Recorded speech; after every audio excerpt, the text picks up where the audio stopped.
नमस्कार. जगभरात ऑटिझमचं मूल्यांकन कसं होतं हे आपल्याला माहीत आहे.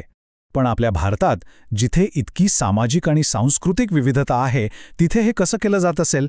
हा प्रश्न महत्त्वाचा आहे नाही का? चला, आज आपण याच प्रश्नाचं उत्तर शोधूया आणि भारतातच तयार झालेल्या एका खास टूलबद्दल म्हणजेच ISA बद्दल जाणून घेऊया. हे जे दिसते ना, हे आहे Indian scale for assessment of autism म्हणजेच ISAचं मॅन्युअल.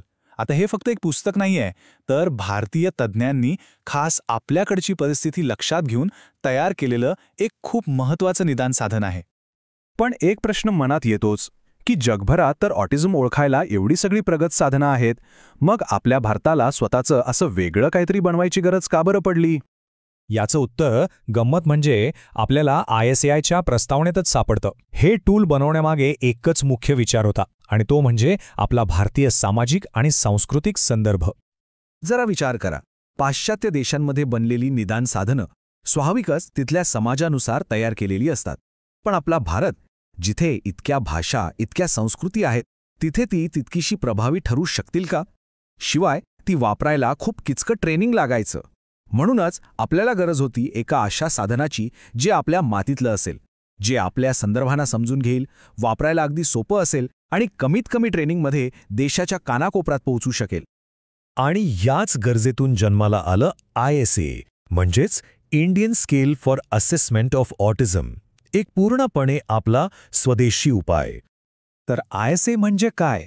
हे आहे सामाजिक न्याय आणि सक्षमीकरण मंत्रालयाने विकसित केलेलं एक प्रमाणित भारतीय साधन. आता प्रमाणित किंवा स्टँडर्डाइज्ड असण्याचा अर्थ काय? याचा अर्थ असा की हे देशभरात एकाच पद्धतीने वापरलं जाऊ शकतं, ज्यामुळे निदानामध्ये एकसारखेपणा येतो. मग हे साधन इतकं खास का आहे? बरं, याची काही वैशिष्ट्ये पाहूया. सगळ्यात पहिलं म्हणजे हे वस्तुनिष्ठ आहे. म्हणजे ते तपासणाऱ्याच्या मतावर नाही, तर थेट निरीक्षणावर आणि पालकांशी बोलण्यावर अवलंबून आहे. यात असे 40 मुद्दे आहेत आणि सगळ्यात भारी गोष्ट म्हणजे हे भाषिक कौशल्यावर अवलंबून नाही. म्हणजे मुलाला बोलता येते की नाही यावर मूल्यांकन अजिबात ठरत नाही. आणि हे सगळं व्हायला किती वेळ लागतो? फक्त 20 ते 30 मिनिटं. किती सोयीचं आहे ना हे डॉक्टर्स आणि पालकांसाठी? ठीक आहे, मग हे मूल्यांकन नक्की करतात कसं? ISAमध्ये नेमकं काय तपासलं जातं? तर हे 6 मुख्य क्षेत्रांमध्ये विभागलेलं आहे. ही 6 क्षेत्रं आहेत: सामाजिक संबंध आणि देवाणघेवाण, भावनिक प्रतिसाद, बोलणं, भाषा आणि संवाद साधण्याची पद्धत, वर्तणुकीचे काही विशिष्ट पॅटर्न्स, संवेदनात्मक गोष्टी आणि आकलन शक्ती. म्हणजे बघा, ऑटिझम असलेल्या व्यक्तीच्या वर्तणुकीच्या आणि अनुभवाच्या जवळजवळ प्रत्येक पैलूला समजून घेण्याचा हा एक प्रयत्न आहे. आणि हे काम किती बारकाईनं केलं जातं याचं हे एक उत्तम उदाहरण आहे.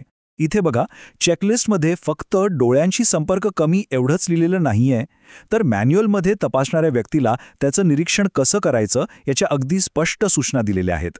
यामुळे काय होतं तर व्यक्तिनिष्ठ मतांना वावच राहत नाही आणि मूल्यांकनात एक अचूकता येते.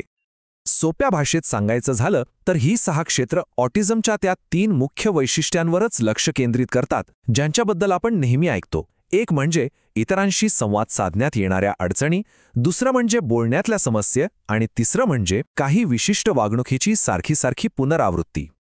ओके, इथपर्यंत सगळं ठीक आहे. पण आता येतो सगळ्यात महत्त्वाचा प्रश्न. हे साधन किती विश्वासार्ह आहे, किती अचूक आहे, याच्यामागे काही सायंटिफिक बॅकिंग आहे का? ISAच्या विकासाची प्रक्रिया खरंच खूप काटेकोर होती. विचार करा, याची सुरुवात झाली तब्बल 437 चाचण्या आयटमच्या एका मोठ्या यादीतून. मग तज्ज्ञांच्या एका समितीने त्यावर खूप विचार करून फक्त 57 आयटम्स निवडले. त्यानंतर एका पायलट स्टडीनंतर त्यातून अंतिम 40 आयटम्स निश्चित केले गेले. आणि सगळ्यात महत्त्वाचं, हे अंतिम साधन देशभरातल्या तब्बल 1123 व्यक्तींवर वापरून प्रमाणित करण्यात आलं, ज्यामुळे त्याची विश्वासार्हता 100% सिद्ध झाली. बरं, इतक्या सगळ्या कठोर परीक्षणानंतर ऑटिझमचं निदान करण्यासाठी तो एक मॅजिक नंबर, तो एक निर्णायक स्कोर कोणता ठरला असेल? तो आकडा आहे 70. हो, संशोधनातून हेच सिद्ध झालं की 70 हा स्कोर ऑटिझमचं निदान करण्यासाठी एक अगदी परफेक्ट कट ऑफ पॉइंट आहे. आणि हा 70चा आकडा फक्त निदानच नाही करत, तर ऑटिझमची तीव्रता किती आहे हे ठरवायला मदत करतो. जसा जसा स्कोर वाढत जातो तसा सौम्य, मध्यम ते तीव्र ऑटिझम अशी पातळी ठरवली जाते. याचा फायदा काय तर यामुळे प्रत्येक व्यक्तीच्या गरजेनुसार योग्य मदत आणि उपचार योजना बनवणं खूप सोपं होतं. तर मग या सगळ्याचा आपल्या रोजच्या जीवनात काय परिणाम होतो? ISA इतकं महत्वाचं का आहे? या सगळ्या वैज्ञानिक प्रक्रियेमागे एक खूप महत्त्वाचं आणि खरं सांगायचं तर एक व्यावहारिक उद्दिष्ट होतं. आणि ते म्हणजे ऑटिझम असलेल्या व्यक्तींना अपंगत्वाचं प्रमाणपत्र मिळवून देण्यामध्ये मदत करणं. आणि हे प्रमाणपत्र म्हणजे फक्त एक कागदाचा तुकडा नाहीये. या एका कागदामुळे ऑटिझमला एक अपंगत्व म्हणून अधिकृत मान्यता मिळते. आणि या मान्यतेमुळे सरकारी योजना आणि सवलतींचे दरवाजे उघडतात. देशभरात निदानासाठी एकच मानक तयार झाल्यामुळे सगळा गोंधळ टळतो. आणि या सगळ्यातून त्या व्यक्तीला आणि त्यांच्या कुटुंबाला एक प्रचंड मोठा आधार मिळतो. त्यांचं सक्षमीकरण होतं. या मॅन्युअलमधलं शेवटचं वाक्यच या साधनाचं महत्त्व सांगून जातं की ISA हे खूप प्रभावी साधन आहे. पण खरं तर हे फक्त एक मूल्यांकन साधन नाहीये, तर भारतात ऑटिझम असलेल्या व्यक्तींना त्यांची ओळख आणि त्यांचे हक्क मिळवून देणारं एक माध्यम आहे.